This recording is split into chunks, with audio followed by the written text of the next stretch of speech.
Hey everyone! In today's video we're going to see how former world champion and probably the best player ever, Magnus Carlsen, manages to win very bad positions. So while studying the game we're also going to try to learn the skills that Magnus has to outplay his opponent. Here he's playing against British Grandmaster Michael Adams, who is a very strong Grandmaster. At his peak he was one of the best players in the world. So the game started with the move e4, and after e5, knight to f3, knight to c6, bishop to b5, we get a Ruy Lopez, a6, bishop to a4, knight to f6, white castles, and after bishop to e7, here white goes d3, rook to e1 is also very common. Both sides have a lot of options in the opening. And after b5, bishop to b3, d6, a4, this is a very standard idea in the Ruy Lopez, trying to undermine the pawn on b5. Taking on b5 is a threat because the pawn a6 is pinned. That's why Magnus goes bishop to d7, breaking the pin. So if white takes on b5, after black takes, black is ready to recapture on a8 with the queen. And in this position, white very often goes c3, preparing d4 ideas. Adams went h3, which is a slightly strange move. h3 is very often played to prevent bishop to g4, but the bishop has already developed to d7. But the other idea is that after black castles, white develops the bishop to e3, and h3 also prevents knight to g4. And here Magnus starts playing some weird moves. And he actually got a very bad position by misplaying the opening. So this is very instructive. Here he goes bishop to e6. So black is moving a piece twice in the opening, bishop to d7 and bishop to e6. Although bishop to e6 makes a lot of sense, trying to challenge this very important bishop. So this is not necessarily a very bad move, but black definitely had other more natural options. Like for example here going knight to a5 and c5, this is a very standard maneuver in the Ruy Lopez. But after bishop to e6, here white took on e6, c3 was an alternative. So after taking on e6, we get this change in the pawn structure where black has double pawns on the e-file. This has some pros and cons. The double pawns control very important squares on the center. Black also get the f-file for the rook. But on the other hand, the pawn on e6 might be a target and the pawns are going to be less mobile. So here white went knight b to d2. Here I think that it was more natural to follow up with the move d5. Magnus went b4. Here I thought that the move knight to c4 was interesting. Instead, c3 is also quite logical. Attacking the pawn, the queen might come to b3. And in this position, it was probably better to take on c3. Maybe white has a slight advantage there. Instead, Magnus went d5. I'm not sure if he missed the tactics in this position because taking on b4 is actually quite strong. First of all, if black takes with the knight, white will simply take this very important pawn on e5. And if black takes with the bishop, then after rook to c1, white is going to get a lot of play on the c-file, attacking the knight, which protects the pawn e5, even though black can try to defend the knight. After queen to c2, white has a lot of pressure on the c-file and already a better position. So Magnus has misplayed the opening. He already has a slightly unpleasant position, but now we see Magnus at his best. He starts playing the best defensive moves. First he went bishop to d6, overprotecting the pawn e5. Now black plans to take on b4 with the knight. And this pawn can also be a target, for example after rook to b8. That's why white went b5. And after black took, white took, rook takes and queen takes, knight to b4. So white got an extra pawn, but black will try to get some counterplay. And here in this position white went d4. The point is that after white defends on b3, for example with queen to b1, queen to e8, black will try to get counterplay against the pawn on b5.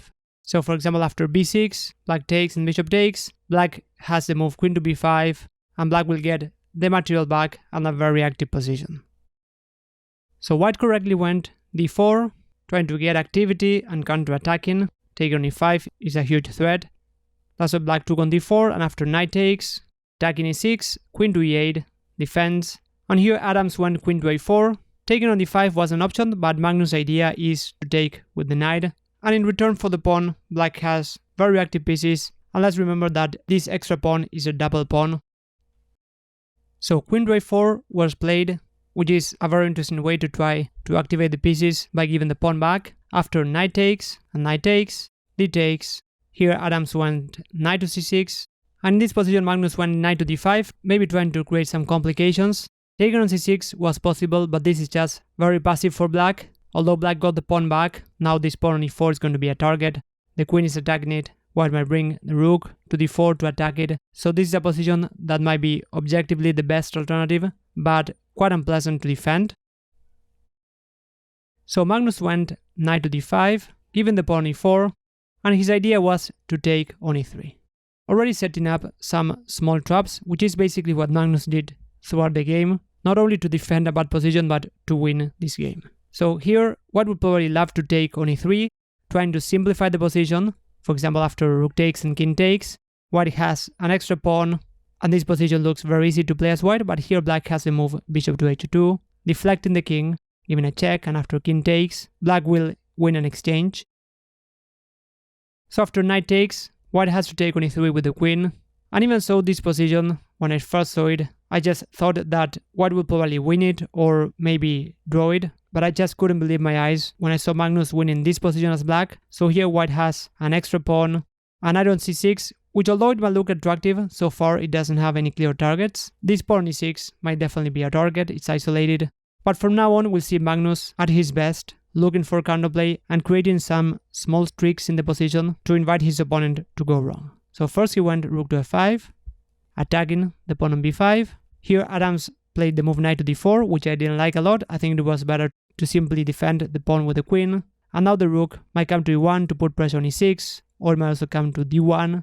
White has to activate the rook in this position to try to create winning chances. Instead, Adams went knight to d4. Although it counterattacks the rook, black simply goes rook to e5, attacking the queen, and after queen to b3, rook to d5, attacks the knight. The knight on d4 is amazingly not very stable there. And after queen to c4, now we see the move queen to f7, which might look like a very dull move, but black is already creating a very clever trap, which Adams didn't fall for. But the point is that after a move like rook to e1, the move queen to f4 is actually pinning the knight and winning material for black. Queen to h2 is also an idea, but the main point is that the knight is pinned, and after rook to d1, bishop to c5, black will win the knight. White cannot move the knight without losing the queen. Instead here Adams went b3. Now the point is that after queen to f4, the knight can move, because the pawn on b3 is defending the queen. So Magnus went for another trick with the move queen to d7. The idea is to take on d4, for example after rook to e1, black will take on d4, and after queen takes, bishop to h2 will create a discover attack against the queen, black will win a queen. And here Adams played a move which is, at least for me, very hard to understand. He went knight to f3, just given the pawn on b5. I don't understand why he didn't go knight to c6. Instead, after knight to f3, rook takes b5, so black got the pawn back, and the position is still very balanced. We could even argue that white has a better pawn structure with this pawn on e6. Black has two isolated pawns and white only has one isolated pawn, but the position is fairly balanced. It is still amazing that Magnus managed to win this game. So after rook to a1, here Magnus went rook to d5, kind of showing how confident he is. He's not afraid of a check on a8 because the king will simply go to f7 and there's no follow-up there. So here Magnus went g3, and after h6, queen to e4, queen to e8, king to g2, king to f7, we got some quiet moves, rook to a2, queen to d8, rook to e2, queen to f6, h4, queen to f5. Again, it's amazing that Magnus managed to win this position against such a strong player. Here queen to f5 is inviting a trade of queens. After queen takes, black will take with the pawn. This is still a fairly balanced position, but after the trade, black improved his pawn structure. A player like Magnus can try to press in this position. Here Adams went queen to c4, rook to d3, so Magnus is putting pressure, creating some practical chances. Here the best was probably to go knight to e1, although white is retreating, it is attacking the rook on d3. Instead he went rook to e3, but after the trade, now white worsened his pawn structure. The position is still balanced with correct play, but black is already pressing. After queen to b1, planning to give a check, this pawn is going to be a target. Here white should have tried to block the check with the move knight to d2. Instead, Adams went e4, and after queen to b2, king to h3, and queen to f2, black is attacking on g3, although white can try to hold with the move e5.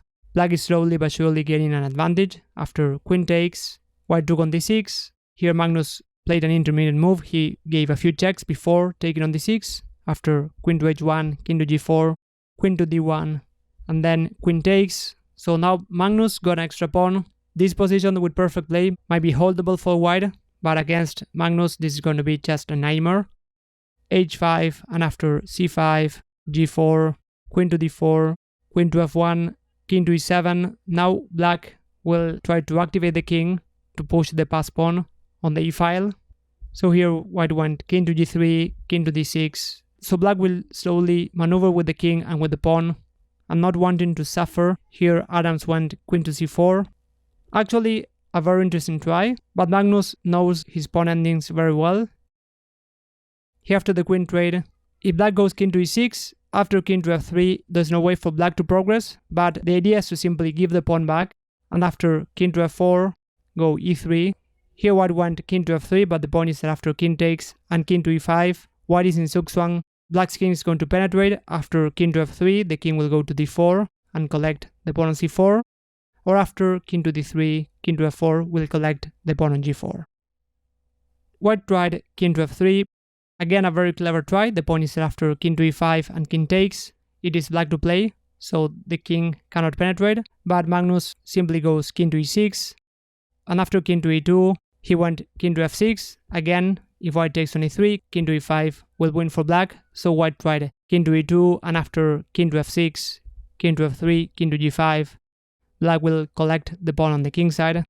And although white will take the pawn on c5, black is going to be faster in this pawn race. After king takes g4, white tried king to d4, and after g3, black is going to promote faster if white goes c5. So white tried the very interesting king to e3, trying to go after the pawn, but after king to g4, here white resigned. The point is that after c5, king to h3 will support the pawn, and black will promote with check. So after c5, g2, the pawn will promote with check. After c7 or after king to f2 and king to h2, black will promote with check and will go after the c-pawn.